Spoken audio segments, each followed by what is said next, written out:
is an Unspoiled Network podcast. This is Unscrupled, covering Angel, the vampire but not Slayer. Season 3, episodes 15 and 16. Loyalty and Sleep Tight. Don't correct me. In these episodes, Holtz is a badass. Lila thinks ahead. Fred and Gunn are boring. Wesley maybe dies. And Cordy's on vacation. Welcome to Unscrupled.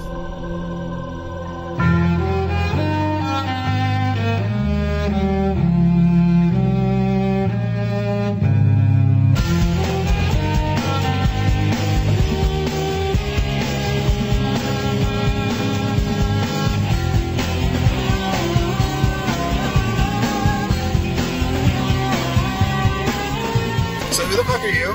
I'm Bitches. Who the fuck are you? I'm Money, and together we are driving this fucking car again. Oh, guys. To be fair, it's just me driving, but yeah we've had a day. We've had a week, and it's only Tuesday. Yeah. So, and I think I'm doing a better job of getting rid of the car sound, but, like, guys, like, it's either this or we have another delay, and I'm kind of tired of doing that to you guys, so... Me too. Let's do this. Yeah. So yeah, there's a fucking prophecy. How do you feel about fucking prophecies? I fucking hate them.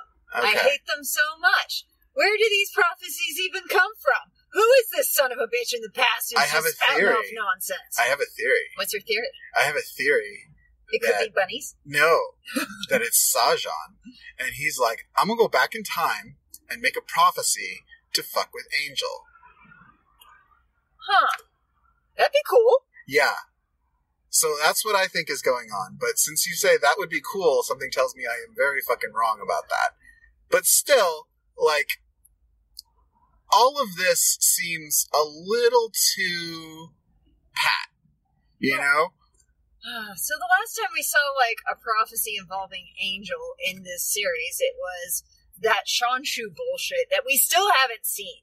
No, resolved. but we saw there was the Darla stuff too.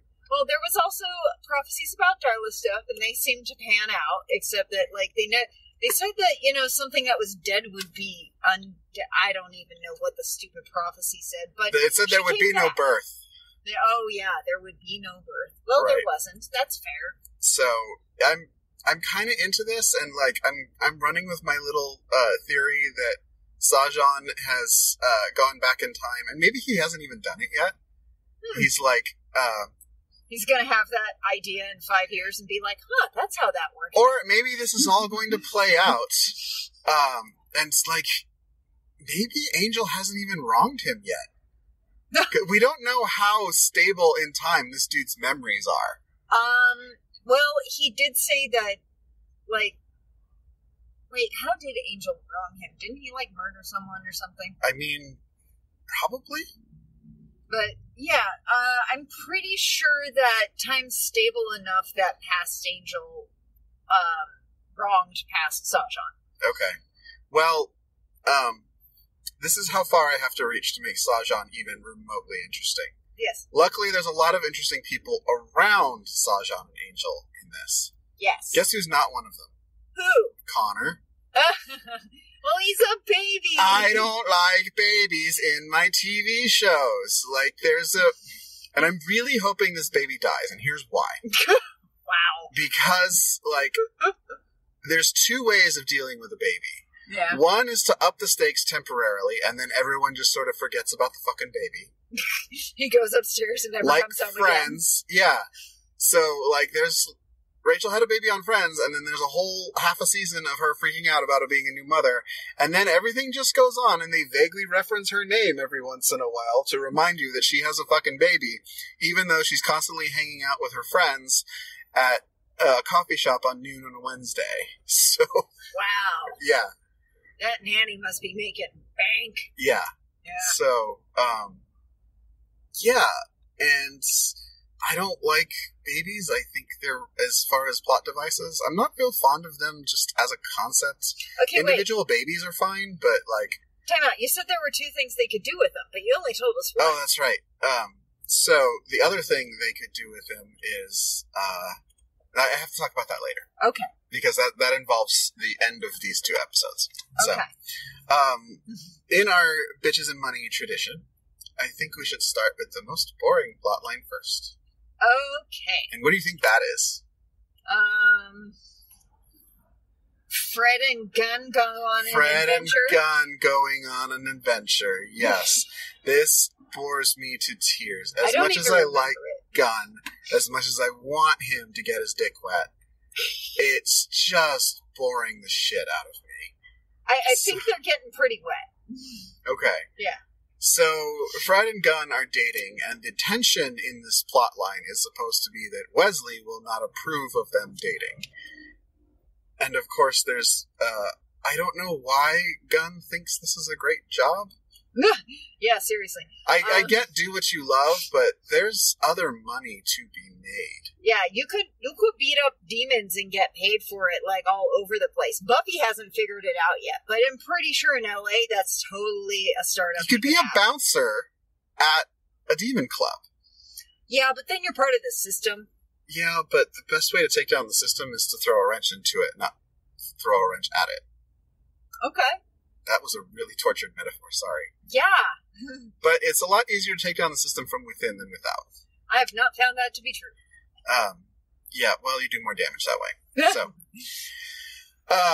yeah, Gunn and Fred go on a date. They have an assignment because, which we will return to later, this woman named, is it Aubrey? I don't remember or care. She says her son has, came back from the pier and had a weird-ass face. Yeah. And she locked him out, and the son came out, and he's caught on fire.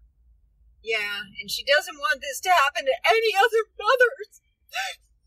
It's very important, you guys. Yeah, that could have pulled the believable a little better if she had said, like, I saw him catch on fire, but I don't know what happened afterward. Yeah. She could have brought some dust and, like, is this a clue? Yeah. Like, if she's actually looking for her son? Yeah. This was where he was standing, along with some jewelry he was wearing. Yeah. Yeah. So, and his wallet. But they need to go on a recon mission to the pier, and it turns into a date. Yeah, and Fred's trying to be all business. Like, she's sincerely, like, concerned about propriety, and Gunn is just like, fuck that, we're at the pier, dude, this is awesome! Mm-hmm. That said, they still take care of business. They just do it a little more casually. Right, so they run into what they think is a nest of vampires and manage to kill them all. Yeah. Is this Fred's first vampire killing? I think it might be. I'm thinking back, and I don't remember her slaying anything before. She slayed the demon with the crossbow thing. Okay, yeah. So this isn't her first go round. But yeah, she's been in a lot of situations at this point, and she hasn't died yet, which is, better than lots. Yeah. So Fred's okay for field work for the moment. Yeah. Yeah. So they do some carnival shit. They kill some demons. Later they have dinner, they have breakfast. Huh. And Fred is kind of breaking the fourth wall, and you're like, you haven't touched your food. Like, of course he hasn't. There's like 60 takes. You're not supposed to take a bite so that things are consistent between takes.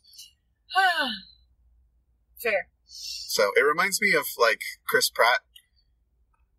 Apparently he doesn't use a spit bucket. So, like, if you see him in a scene eating a hamburger, he's probably eating about 8 hamburgers. Wow. Yeah. How does he keep that body? Well, that was before he got in shape for... when's the last time you saw him eat on Guardians of the Galaxy? It's like, I've only seen each movie once. Yeah, in his Parks and Rec days when he was a goober and kind of chubby. That's when he ate hamburgers on set. He probably has gotten over the aversion to the spit bucket with his new body. Yeah, especially since he doesn't eat carbs anymore. So. Oh man. So yeah, carbs are great. Carbs are great. Where were we? Okay, so Fred and Gunn, that's it. Yeah, that's all we got. They went out, they worried about what will Wesley think and is this professional? Honestly, I feel like the is this this professional thing is a valid question. It's like, okay, we work together. We should have a game plan for managing our work-life balance because they're on top of each other right now. Yeah. The way that we would like to be. So we should talk. But the whole, what will Wesley think thing is such utter bullshit. This whole jealousy thing is dumb. Wesley didn't really, Yeah. Just because there is a woman near you who isn't Cordelia doesn't mean everyone has to fall in love with her. Yeah. That is totally fair. Mm-hmm. But at the same time, you covet what you see. You covet what you see every day. So. Yep. Yeah, so Cordy's off on vacation for both of these episodes, which is really, I'm glad, because this is maybe deadly for one of our alternate Scooby gang. Yeah. Or alt Scoobies. Or Scrappy gang. That's a bad idea. No, not Scrappy gang. Scrappy was it. Oh, man. That kid was on so much crack. Yeah. Yeah. So, yeah, they're fucking, and I'm so happy for Cordelia. Yeah, she finally gets some, and it's about time. We didn't get a whole lot of Angel pining. Like, there was, one throwaway thing where you could tell he was jealous, but that was it. Well, he's trying to keep busy, and he's a new father, and there's a lot going on for him in these episodes, so I can kind of get it. He's trying to get his mind off, and he's doing a good job. Mm-hmm. That said, they do have a almost throwaway line about how things are kind of slow without Cordy's visions. And I'm thinking, what about all that freaking advertising you just did, guys? Yeah. Phone was ringing off the hook. Someone get out with some flyers, you assholes. Jesus. Mm-hmm. With flyers with the correct number this time. Yeah, seriously, guys. So, you know what the problem is? What? There's no Cordy to keep them in line. Yeah, there's no one to keep them on This task. place works because of Cordy. Dude, Cordy is taking all of the emotional labor for the entire business. And all the actual labor, too. Okay, because something tells me Fred is not good at Microsoft Outlook. Probably not, but I bet Fred could, print out an invoice once in a while. Mm-hmm. Just type it up, Fred. Don't put equations in it. Yeah, I don't. No See shorthand. the point of Fred. There is no point to Fred. We have not scienced How do you solve a problem like Winifred? Give her a romantic interest so that she has something to do is the answer television tells us. You just made it worse. I did. Well, okay, I didn't make it worse. TV made it worse. Yeah. Anyway. So now let's talk about the prophecy, which we can't really talk about without involving the Holtz people too. Well, all we get of this prophecy is the father will kill the son. Right, but we have Wesley's journey to try and figure out if it's real or not. Okay, that's fair. So he does some research and he talks to some mystical things. Mm-hmm. How did you feel about the mystical being that Wesley had to talk to? Which one was that? The hamburger. Oh, God. I was mad. I was mad the whole fucking time. Do you know why I was mad? Why? It wasn't a double meat palace. Oh, man, they missed a golden opportunity. They could have that big cow. That would have been such better synergy. World building. It would have been synergy. Yeah. So he goes to this statue, which is a talking hamburger, which is usually the guy on the other end who takes your hamburger order. And he says, you know the answer, you're just looking for the question, which is actually a little bit profound. Not really profound, just better than this show does normally. Okay.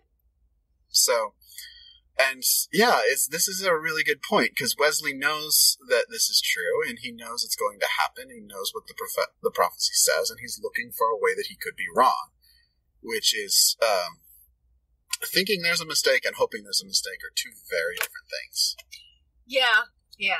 And this is sincerely in Wesley's head. He's dreaming about it. He had that awful dream when we first started and everything was normal, and then suddenly Angel's eating Connor. Yeah. And that was gross. Yeah. And Wesley's got all kinds of actual angst about this. He thinks that, prophecies are worth a damn and that this shit is going down. Mm-hmm. So, yeah, he's really pursuing it. Mm-hmm. Gotta hate prophecies. And the prophecy he gets given is the earth will shake, there will be fire, and there will be blood. But this is California, guys. Like, we have several, decent-sized earthquakes, every couple of years. Can we pause for a second and just marvel at how awesome Lila is, just not even missing a beat in her meeting when everything starts to shake? Lila is one of my favorites. Because in her line of work, that could be the actual apocalypse happening. And she's just like, it's another day. I've dealt with more stressful things, Well, I mean, okay. So in the course of the Whedonverse, we have seen several apocalypse at this point. Yeah. So, the apocalypse beginning is just the Thursday for Lila. Yeah. I mean, she's been trying to bring about 7 different apocalypses already. I feel like she's been trying to stop 6 and bring 1 along, because there's only one that's really advantageous to the firm's position. That's fair. And that's Which is a lot harder than just making any old apocalypse happen. Yeah, I mean, if you could have just have any apocalypse, I mean, there's, I'm sure there's a ton of stuff in the basement that could bring one about. I know. They could make 1 trip to Sunnydale and find a way to end the world. Seriously. Open the Hellmouth. Yeah, again. Let's go throw random crap in the Hellmouth till the world explodes, and you're fine. Yeah, but that's, this isn't... They need it to be controlled chaos that they can profit off of. Exactly. But the question I have is, what counts as profit for Wolfram and Hart? Because they don't seem to care much about money. I think it's less about money and it's more about position. So it's Littlefinger still doesn't have any money, Yeah. But he has elevated his position.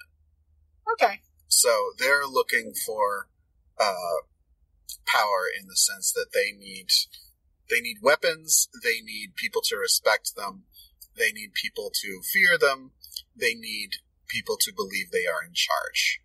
Okay. These are all things that are independent of money. Okay, that's fair. Power resides where men believe it resides. Oh, man. So if I just stop believing in various executives at our company, they'll stop to existing. No, it's where men believe. It's a collective we need to stop believing that. Okay. Dream of 1,000 cats, you guys. We can do this. Yeah. So, the earthquake happens, which destroys Angel's room. As he's making tea. Because Angel drinks tea. Why does Angel drink tea? I think Angel does a lot. Okay, so we've got this dual thing that Joss likes to do. He likes to, have his characters being all basic and crazy. Mm-hmm. And then in their private time, when they're alone, have them be doing these really, introverty,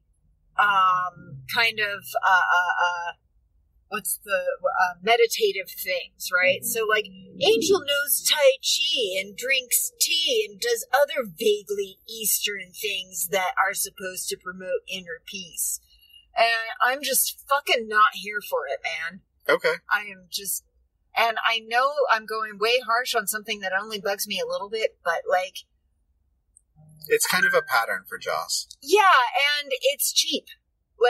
Angel doesn't talk as though he studied Eastern mysticism. He just doesn't. He would be more enlightened and less broody, and he would have forgiven himself. I don't think white people who study Eastern mysticism are really any more enlightened, but that's just me. Yeah, but he went to China to do it. He goes to Tibet to a retreat with monks in it, and they turn out to be demons and stuff. But he legit working the whole time. Maybe. It's I've never really seen San Francisco because I'm always in hotels doing a conference. Shut up. Anyway. But yeah, they try to do these things that point toward Angel being deeper than he actually is, and it pisses me off because when I was a 15-year-old girl and I saw that stuff on TV, it made me feel these dudes, they're so deep, they must have answers. And then I met those dudes in real life, And they don't have answers, and they are not deep, and they're not going to slay a vampire for me. I learned it the hard way. You're really emotional about this. I'm telling you, I had a hard day, guys. Is this a bit, or are you actually upset? It's a bit. Okay. Just making sure. Yeah. Drama class, guys. Yeah, I can't look at your face because I'm driving, so. Yeah. All right, so let's talk about my favorite piece, which is Holtz and Company. Yeah! So I actually, I liked that Audrey, I think her name was, is a plant to draw them out. And they know exactly how to play their cards because they do this very good-looking woman who's got a very serious demeanor. Yeah, she does. And looks like she would never fucking lie to you. Nope. And not out of fear, she just doesn't bullshit. Yeah.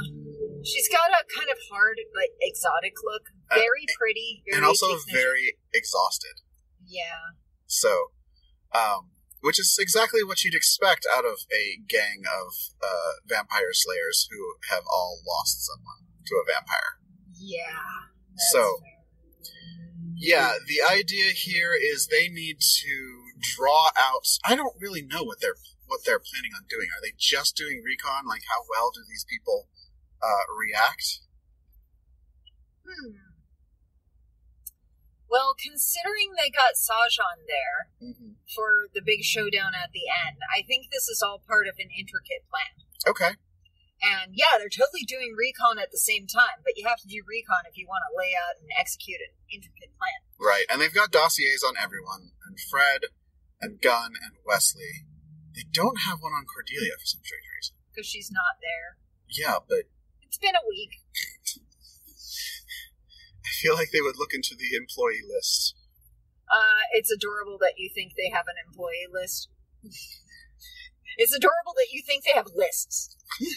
Okay. It's Angel Investigations. I know invoices. Cordelia has put together an LLC. I know she has. You know that? I do. Because she's not stupid. No, Lila put that together for them. Remember, she gifted them all of the paperwork they were going to need just to fuck with Gavin. Oh, okay. Yeah. But, so they probably have all that, but it's now at least a year out of date, and no one's looking after that stuff. No one's updating it, because the only person that would do that is Cordy, and she's been busy. Yeah, She's been busy having migraines and almost dying, and then being a demon, and now having sex, which is more time-consuming than a lot of people think when you have a half demon. Like, last time I was a demon, it took like 6 weeks to get out of it, so... Right. Yeah, so they're doing their recon, and then there's an attack on the fucking hotel. Yeah. I got nothing for this. I don't know, like, I was a little confused. Oh, Jesus Christ. But, sorry, guys, like, there's a really bad accident, which, like, would explain... it's in our lane, too. Yep, and it's crossing several lanes. Wow. And that looks like it... Okay, there's a fire truck, but it looks like it's fresh. Yeah. So, there may be some mild to extreme cursing happening. So. I mean, like, mild cursing is not allowed on this. Extreme only. Okay. So... Well. You need to invent some new curse words. Anyway. Well, now I'm just gonna... Yeah, they attack, and I'm... Alright, so this is the episode where Wesley kind of confronts them, right?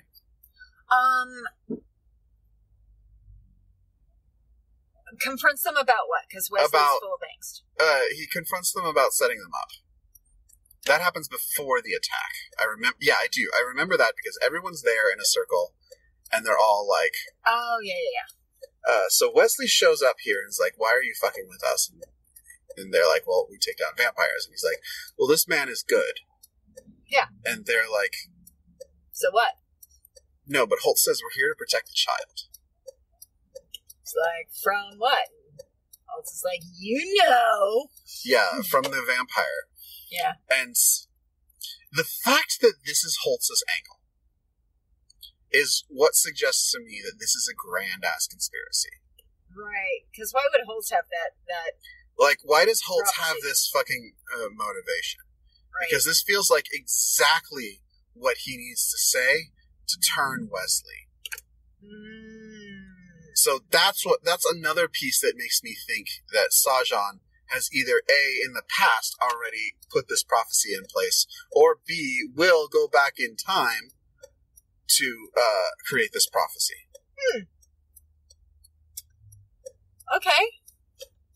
Okay, that holds together, I mean.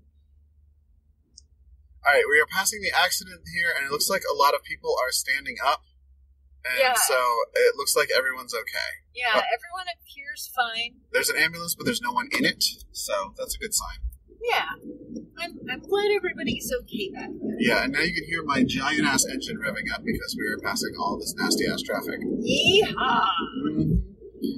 So... How do you... what is your take on this? Or what was your take the first time? Because this is... And when I sit down and think about it, yeah, Wesley is the weak link here. And he's not grounded with a crush or a relationship. Yeah. But he genuinely cares about the baby, and he knows what Angelus is capable of. Yeah, of all of them, except for possibly Cordy, he's the only one that's actually seen Angelus come out. Right. And Cordy's not around to tell the tale, so yeah, he's the only one who knows how bad this could fucking get. Especially since... Okay, so, you know how that whole perfect happiness thing revolves around love? Uh-huh.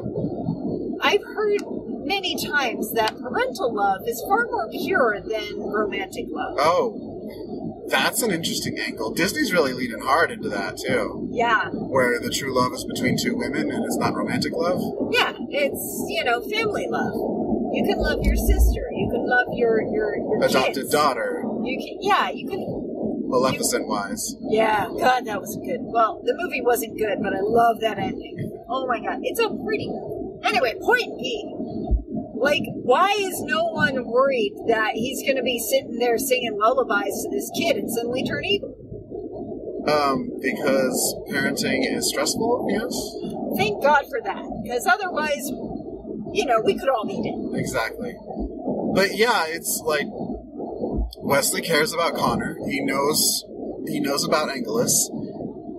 Planting the idea in his head that Angel will eventually turn on Connor and kill him is a really good way to get him to turn on Angel. Yeah. And Wesley's not stupid, so he knows that he can't just confront Angel with, by the way, bro, what safety measures have you put in place to make sure you don't eat your kid? Exactly. Yeah. Oh, dude, we skipped part. Well, we just haven't gotten there yet, but we need to now, I think.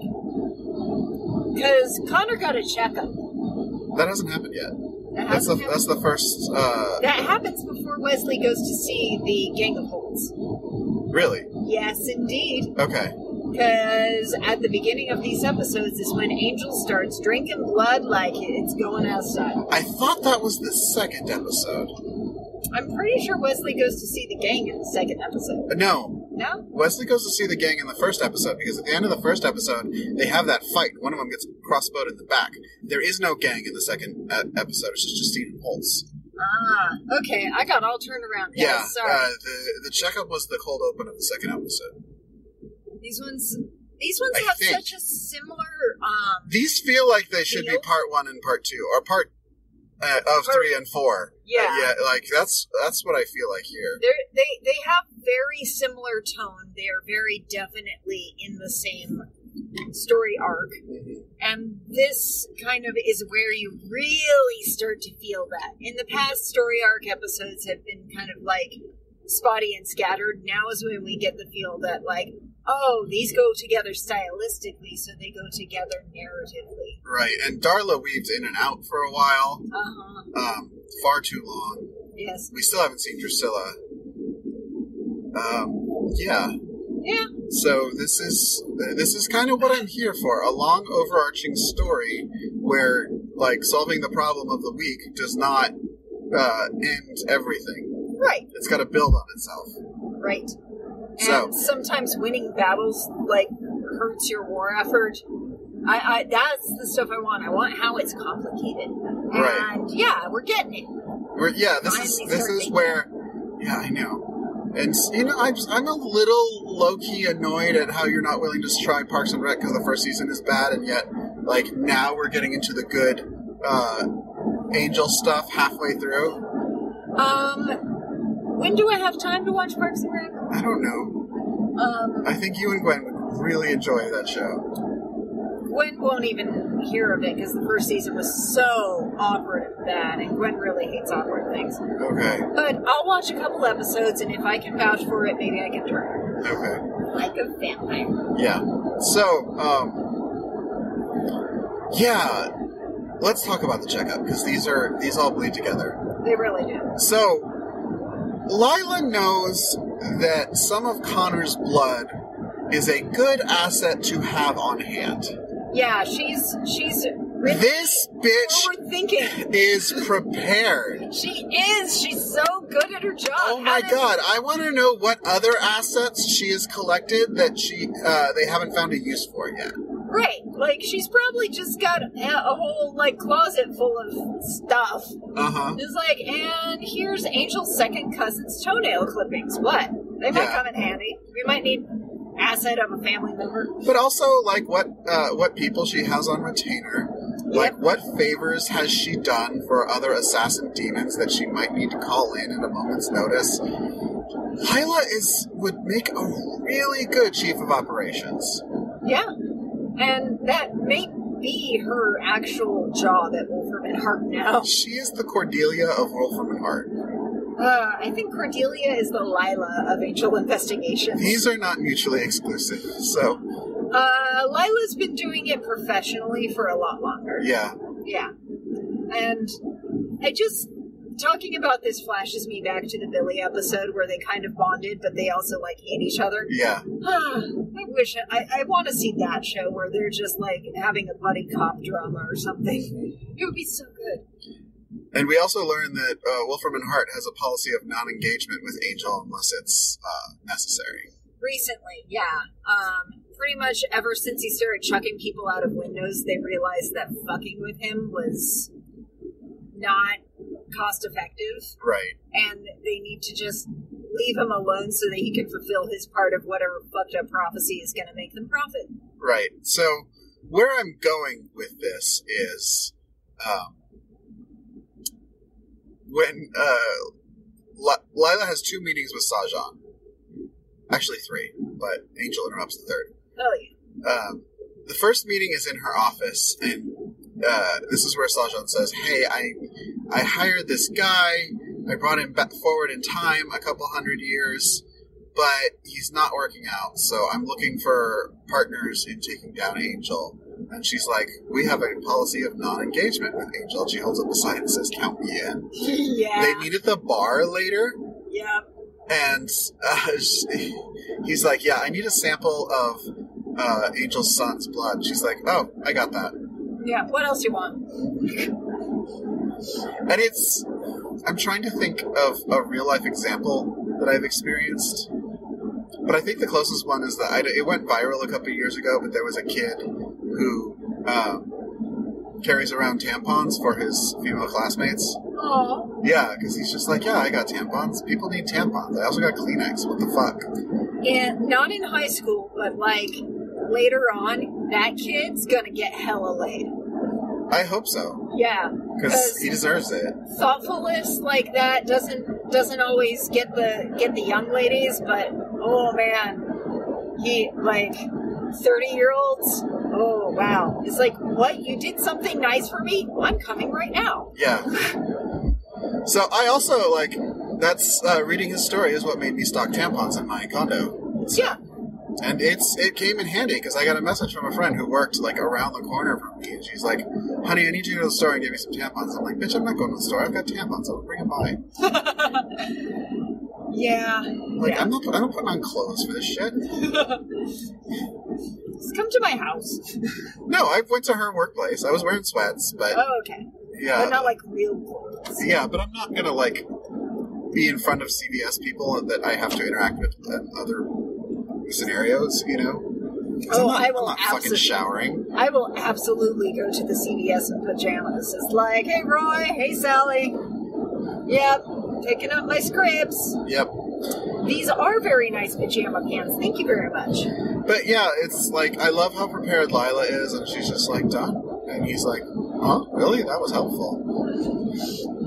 Yeah. And at that point, we don't know what they're doing with this blood. We think it's like for some arcane ritual. But what they end up doing is somehow way the fuck worse. Yeah. They are spiking. There's a 14-minute slowdown caused by a crash on I-605 North in 3 miles. Hi, GPS. Thank you, boys. Yeah, it's rush hour, and we're driving from Orange County to LA, guys. This is our life. Most of the country doesn't know what it means. It's bad. Yeah. It's bad. It's gross. Like, I can't tell if that's the sunset or it's just smog. Yeah, we've got a kind of nuclear apocalypse vibe going on. It's kind of, it's interesting. Right. Anyway, so what they do with this blood is so much worse. They end up spiking Angel's drinking blood with his son's human blood. Yeah. And I thought that the reactions Angel was having to this chemical stimulant were fucking fascinating. Tell me about his reactions. I didn't pick up on them. He was acting drunk. Really? Yeah, he was not even drunk. He was totally acting, when you go from buzzed to obnoxious, but you're not drunk yet? Yeah. He was in the obnoxious place. Okay. And he was acting really weird in certain ways. He was having mood swings. He was having an increased strength, but not consistently. Right. He was having trouble controlling that strength because he was throwing people across rooms when usually he tries not to kill folks. Yeah, that's where we get our first clue, is when, like, we have this poor woman who's singing for Lauren, and Lauren is just like, we need more Lauren. Yeah, Lauren's a great asset. He is. To this show. I'm not understanding why they don't use him more often. I think they just don't know how he fits in the mix. They him as a lounge singer and bar owner and demon that helps them with stuff was super handy, but now that he has none of those things, what do you do with him? And their answer was nanny. Yeah, sure. Yeah, not working out great. So yeah, but he's seeing clients, and he sees a lovely young woman with a hell of a talent in their what is that, atrium, courtyard? Yeah, I think it's a courtyard. I don't think it's an atrium. Yeah. And, halfway through her little ditty, she turns into a demon and vomits green stuff. Yeah, I never got a handle on what's going on with this weird-ass band. Oh, they're a particular kind of demon, and I think what was happening was they were scouting for a new lead singer, and they really liked her, so they were transforming her into a demon without actually consulting her. Gotcha. Yeah. So, yeah, I just wish their music was better. Right? I would love for them to show up at the Bronze. Just like a little Easter egg. Hey, I know that guy from somewhere. Let me check his IMDb. Oh, wait, singer at the Bronze in Buffy. Why can't you do this, Joss? It's not that hard. Well, we have 20 years of hindsight. I don't know. It's just, you're doing 2 shows. Weave them together. Exactly. Well, see, around right now in the actual real life timeline is when Joss was getting Firefly greenlit. But Joss's attention is seriously split there are other 3 projects. People on the project. Yes, I understand. Jane Espenson could make that connection. She could, but did she have the power to execute it? I mean, I don't feel like that's something you need the power to execute. That's like, you could come to your boss and say, hey, we have a fast food entry here. Why don't we just make it the same fast food that we had in Buffy? We can even reuse the set. Yeah. It's not like it's a risk. It's like you've got the same universe. Cheat a little, guys. Exactly. You had to build the burger thing anyway. Why don't you build something like that could come in handy later? They could have a big cow out there instead of a burger. Mm-hmm. And it's the Double Mean Palace. Who's to say they don't have a burger there? Right. Right. Anyway, so yeah, Angel's drinking his blood, and he's really liking the taste of it lately, and it's making him kind of drunk. He says Connor smells like food. Yeah, that was that's one of the a things dark he said line. Yeah, he started to smell like food. And so, but I'm still focused on this drunk thing, because what if the reason all vampires are such assholes, and why Spike's personality has tamped down a lot since he's been cut off from hunting, is because human blood affects vampires differently than other kinds of blood, and it makes them kind of drunk, and it makes them feel real good, and that's why they do a lot of this really dumb asshole stuff, because they're like, they're buzzed all the time. Yeah. But that's my theory. I mean, sure. Okay.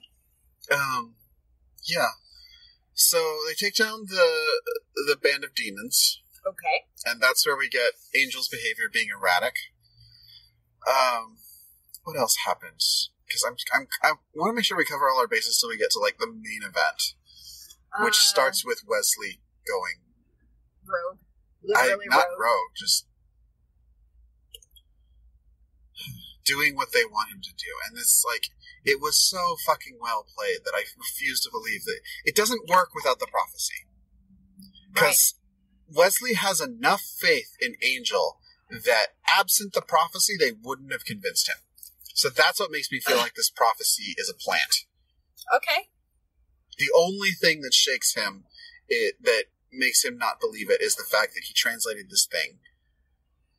He's translated wrong before. He has, but just send it to the Watchers Council and be like, hey, what's this say? Yeah. So this is fucked up. So Angel, Wesley decides that he's going to kidnap Connor, which is, like, I really felt for him at this point. Yeah, because kidnapping what amounts to your best friend's kid and employer, and no, he's the employer. Demon. Oh yeah, Wesley's the employer now. Yeah. But yeah, kidnapping your best friend's kid when your best friend has this weird habit of turning into a homicidal maniac, even when he's not evil, right, is just such risky. Yeah. Just a hint. But Wesley does it kind of well. I was impressed, even though he was bumbling and awful at it. He, like, had a solid plan. It's like, you know what? Why don't I take the baby for the night? I really want to, get to know this infant. Yeah. And everybody buys it. It's not, well, everybody is, at first it's Lauren, right? Yeah. Well, no. He does say it to Lauren, and I think he said it to Angel before that. It's like, what if I took him for a night? Let you guys get some rest. Oh, why isn't anyone talking about whether or not Connor is sleeping through the night? That's all you talk about with infants. Anyway. I'm glad they're not, because because you hate babies. I don't hate specific babies. It's just babies as a concept are terrible. Here is a small, smooth, poopy man that will make lots of noise. Thank God we're gay. Yes. I have helped raise a few babies in my time. Okay. So it still doesn't make me want to be around poopy diapers and screaming. Yeah. And it still doesn't make it an interesting plot point. You could love a baby and still not want to be around it. Yeah. Yeah. I'm having those feels about my impending great niece or nephew. Grandniece. Grandniece. No, it's great. She's gonna be great. Okay. I don't want them to be grand. We're getting old, get ahead guys. Of themselves. They should be great. So yeah, we have the confrontation with Lauren, where he picks up the baby and he starts to like coo to it, and Lauren starts to pick up on what's going on. And sings him a little lullaby, and Lauren reads him because that's how Lauren reads, dumbass. And then he gets his head caved in. Well, yeah. Wesley looks up and sees that Lauren's got like suspicious eyes, and then Wesley gets crazy eyes and smacks him in the noggin. I really don't see any other way he could handle that. Well, one, he could have had a gun. and just pointed the gun at Lorne, and then he could have come tied him up. He could have come clean about what's going on. Ah. Also, you can shoot Lorne and incapacitate him, and he'll be fine. Well, just don't shoot him in the ass, because that's where his heart is. Yeah. Yeah. But I think maybe hitting him might be better than putting a bullet in him. Because he could bleed out. Here's what bugs me about that. Because in that scene where we're cutting back and forth between Lorne and Wesley, Lorne is reading Wesley. Yeah. He's only reading enough of Wesley to know that he's going to kidnap Connor. He's not reading enough of Wesley to understand why. Right. But Wesley is being very, very guarded. Lorne says the first time he explains his powers that the reason he can read people while they're singing is because they're making themselves vulnerable. And Wesley's only making himself a little bit vulnerable by singing softly to a baby, which is like the most singing ever. My play here would have been to let it all out, and if Lorne's still not going to play ball, then you can bash his head in. Yeah, but then Lorne's ready to defend himself, and I don't know about Lorne's strength levels or anything. We've never seen him fight. Right. Well, if he can get his ass kicked by fucking Wesley of all people. Well, Wesley has gotten a lot better at fighting over the past 2 years. He's been, like, working out with a gun or some shit, because he's gotten better. And Wesley's got at least one armful of baby.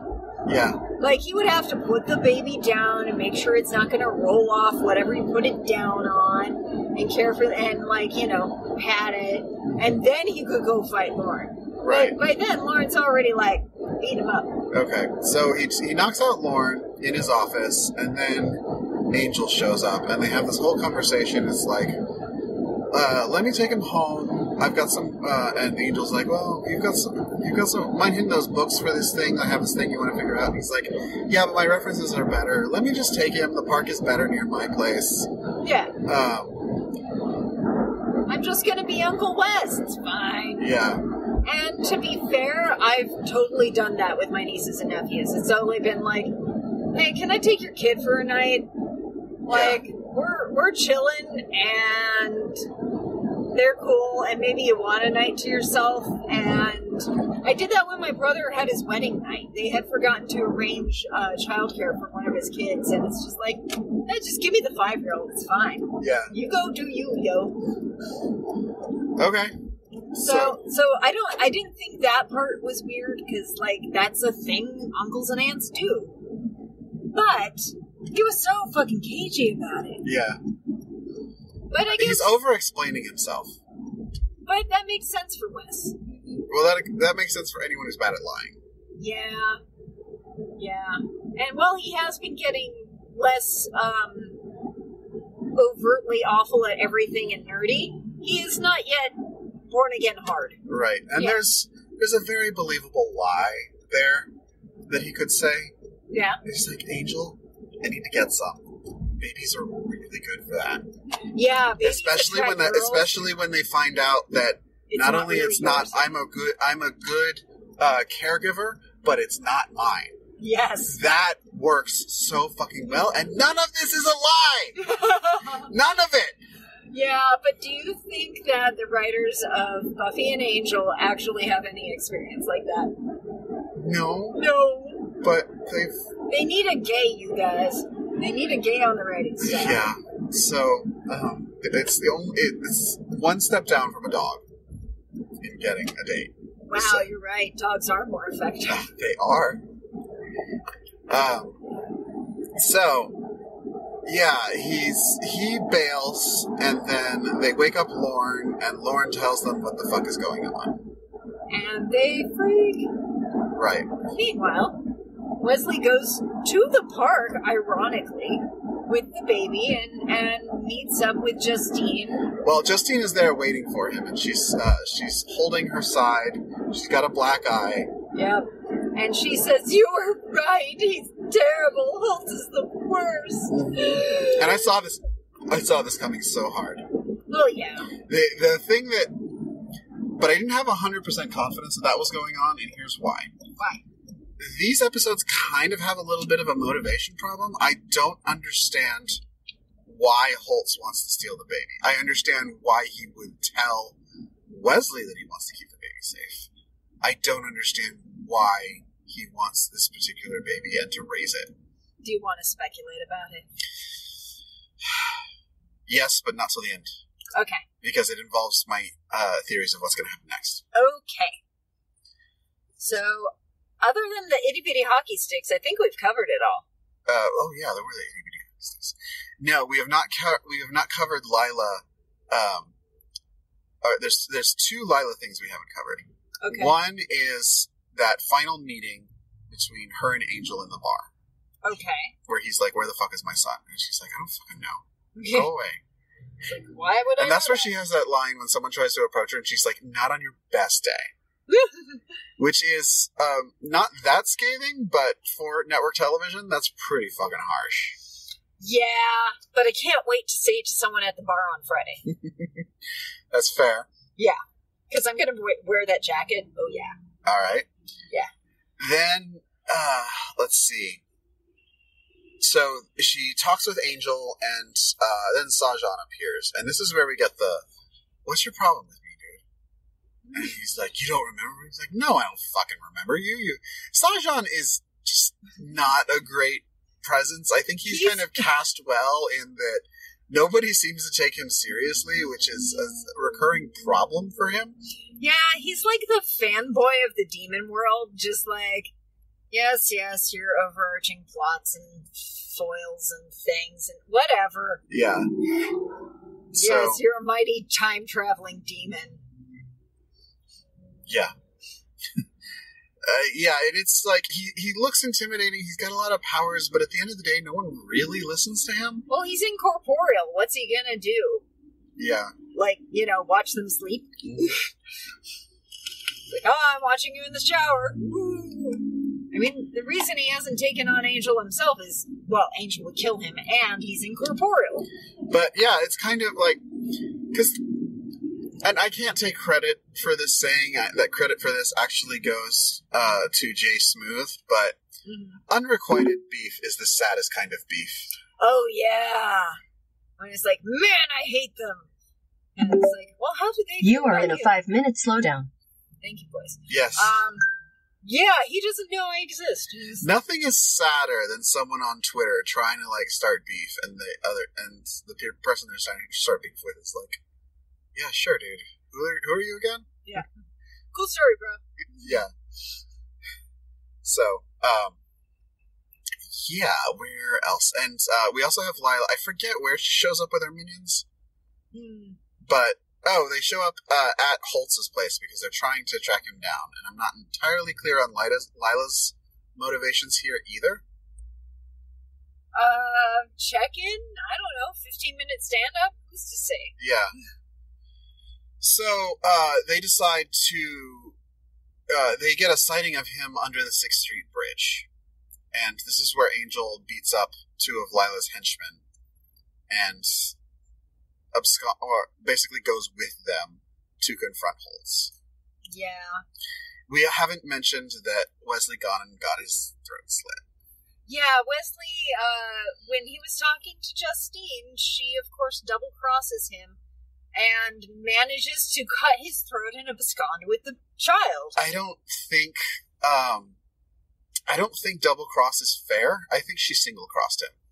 Yeah, she crossed him in exactly because they were never actually...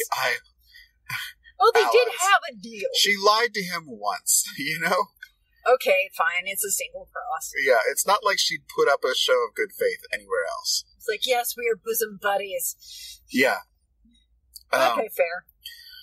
Yeah, so she cut his throat, and we do not cut back to Wesley.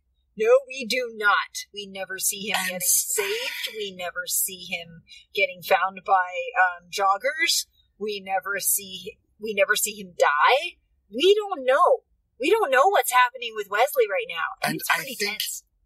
I don't think it's tense. I'm actually in favor of this. And not because I have anything against Wesley, but as I've mentioned before, this show has a stakes problem. And everyone that we care about seems to end up fine. Even people that we're supposed to hate very often turn good and end up fine. Stupid Lindsay. Yeah. So, like, not only does he end up fine, but he gets his hand back. Yeah. I mean, it's a demon hand for Where him. are the fucking stakes here? There are none. Seeing Holtz play his cards this way and actually have a casualty against Angel's team and succeed in his mission, I think, is narratively a lot more satisfying. Okay. I do too. I'm just worried about Leslie because he's actually become a character I, like now. Mm-hmm. Now that he isn't busy being prissy all the time. And trying to mac on Cordelia. Yeah. Now that he's given up word all is of those character traits. Have you noticed his hair changed color? Yeah. Yeah. Like, there's a lot of things going on with Wes right It's now. a lot fuzzier, too. Yeah. It's like brown and unkempt. And, yeah. Okay, so there's a confrontation. They get pulled off the road by the people that Lila has hired. And let's see. Justine and Holtz get out of the car, and their plan is to raise this kid. Yeah. Who they're gonna name Steven. I just like that they have a new name for him. Here's what I think is going on. Yeah. I think they are going to raise him to be a vampire hunter. Okay. And they are going to specifically say that you need to target this man. Yes. Angel. That would be, a classic I plot feel line. like that is Holtz's real fucking game here. Okay. And then things kind But of go there's some sideways. there's some things that don't work Right. about it. One, in order to really pull this off, you need Sajan's assistance so that you can be brought back in time and have time to raise this kid and bring him back just as Angel is, mourning the loss of his baby, and then his baby shows up all grow the fuck up. Okay, why? Why not just take the, take the 20 years it's gonna take? Because I don't feel like Holtz can live with himself living with Angel still in the world that much longer. Because that doesn't seem like him. This is not... He seems to be a patient guy. He does, but he's also not about... he's not petty. Yeah, he is. He's petty, and he has a long game. He's all about the long game. His long game just took 150 years. I don't think Justine would buy into it if it meant leaving this vampire on unstaked. I think she would, because she sees that Angel's not actually killing anyone. She just hates vampires because she hates vampires. There's plenty of vampires to kill. She can do that on the weekends. Okay. Yeah. Yeah. So, Sajan opens this dimensional portal, and he says, hey, I'm going to, you either kill that baby, or I'm going to, unleash hell upon Earth. While Holtz is, oh god, fucking GPS. Yes, I know, we're in a fucking slowdown. You are in an 8-minute slowdown. You could turn the voice off. I could. But I also, it's set to emergencies only, so apparently emergency means telling you that there's a slowdown. Okay. Yeah, so Holtz is holding the baby hostage. Angel is aiming his automatic weapon at the henchmen. Mm-hmm. The henchmen are afraid to shoot back because they know that Angel's a vampire and it's not going to do fuck all. It's just going to piss him off. Right.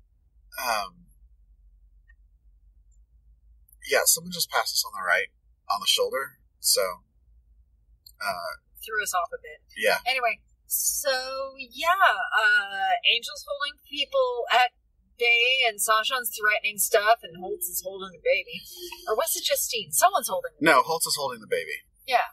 And it ends with Holtz just fucking hopping into the hell dimension. Yeah, he was seeing that things weren't going cleanly his way, so he just buggers off to hell. Mm-hmm. And Sajan's just, literally, I guess that solves all my problems. Yeah. Closes the dimension. It's like, peace. That So- wraps everything up nicely. I'll just go. I'm still... Okay. I don't feel like this episode really treated...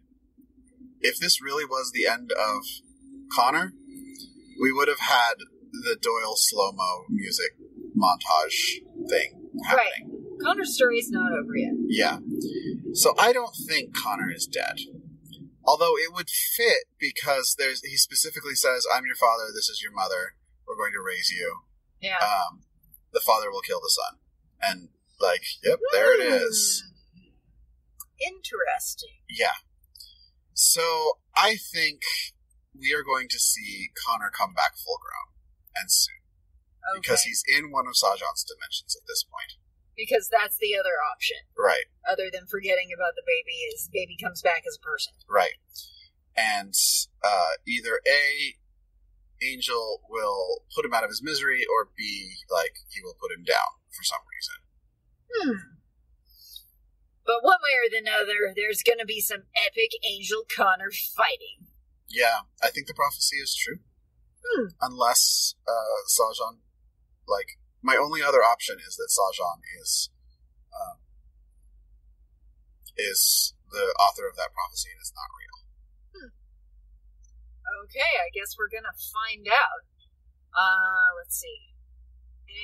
What do you think is going to happen to Justine now that her mentor and trainer and purpose for being has just leapt into a hell dimension? I don't know. That for me turns on how Wesley turns out, because I feel like Justine slit his throat. Yep. If Wesley is dead, then that is across the chasm of what you can do. Although Angel did kill Miss Carpenter. Yeah. Not only that, but Justine killed Wesley while Wesley was in the act of betraying them. Mm-hmm. So I don't think people are gonna come at her with a whole lot of righteous vengeance. I think they might come at her with you fucking bitch, but it's not gonna be, you killed Wesley! Do you know what I would really like to see happen? What? I would like Lila to say, hey, we've got some job openings. Yeah. I mean, You clearly look capable. we always need street people. Mm-hmm. Yep. Let's see. What do you think will happen with Lila? I am so torn on Lila. She would, at the same time, she would make such a great big bad for one of these seasons. Yeah. But she's just not, I like her how she is, as a kind of free agent, amicable enemy of Angel's.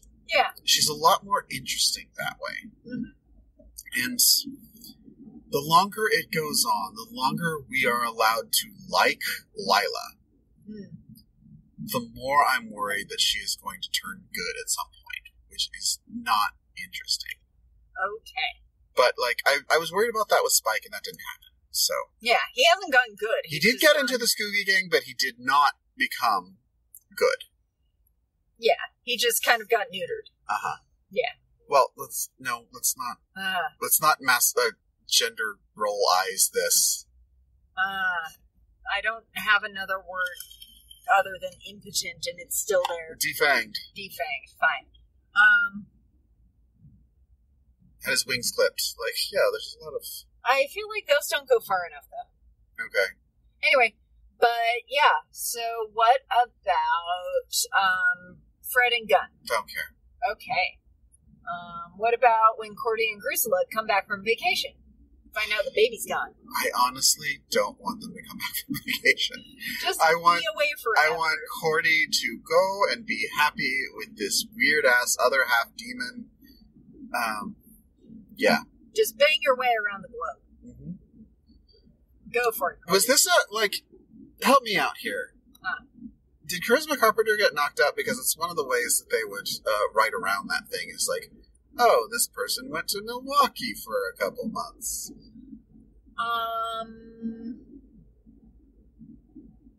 Yeah, there's no easy way to answer that. Okay. There's something going on. I can't talk about it. Okay. Plot-wise or person-wise? I can't talk about it. Okay. Sure. I can't talk about it. All right. Anyway, so what about Lauren? What do you think Lauren's going to do? I don't know why Lauren is here. I feel like he's got lots of contacts in the underground world that prove much better allies in this place. That's fair. He could be such a great resource for their investigative services. He's, like, seriously, guys, just put him on payroll and get him an ice pack.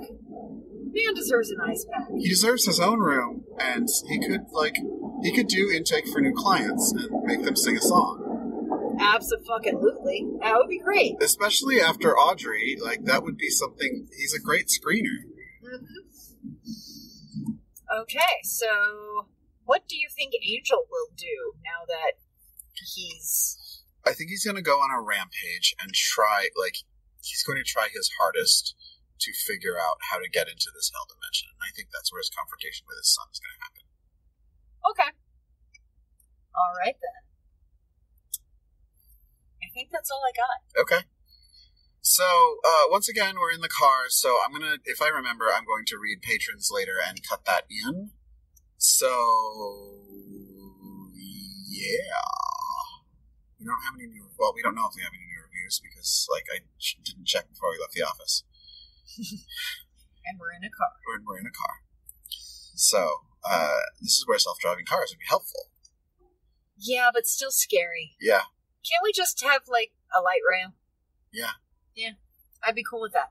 Well, not many people make this commute, They usually look for jobs that are closer to their actual homes. I'll have you know, lots of people who work where we do live nowhere near where we do. We are far from the only ridiculous commute. Ours is just slightly more ridiculous than everybody else's. Yeah. So, there's that one guy who lives in Rancho Cucamonga. Yeah, that dude's nuts. Yeah. So, anyway, guys, that is our show. I'm strangely, you know what? What? Has Angel put on weight because he hasn't taken his shirt off in a fucking long time? This is what is known amongst Buffy fans as the David Boreanaz got fat face. Well, he's not fat. He's not fat, but that's how they call it. I'm just repeating the name. He gained some weight and they stopped having him take his shirt off. Okay. He's got a dad bod now, so they made him a dad. He'd probably be a lot more attractive with his dad bod than he was before. He just looked like a fucking mannequin. Well, you're into dad bods, so dad bod's kind of in, but also I don't know. I don't want you to look like you're covered in butter all the time. It's just not sexy. It makes me wonder if you smell bad. It might be, sesame oil, which would be a very pleasant thing to smell. But not after it goes rancid. Well, that's fair, but nothing's nice to smell after it goes rancid. All right, y'all. That's our show. As we go down yet another rabbit hole. Bye! Bye!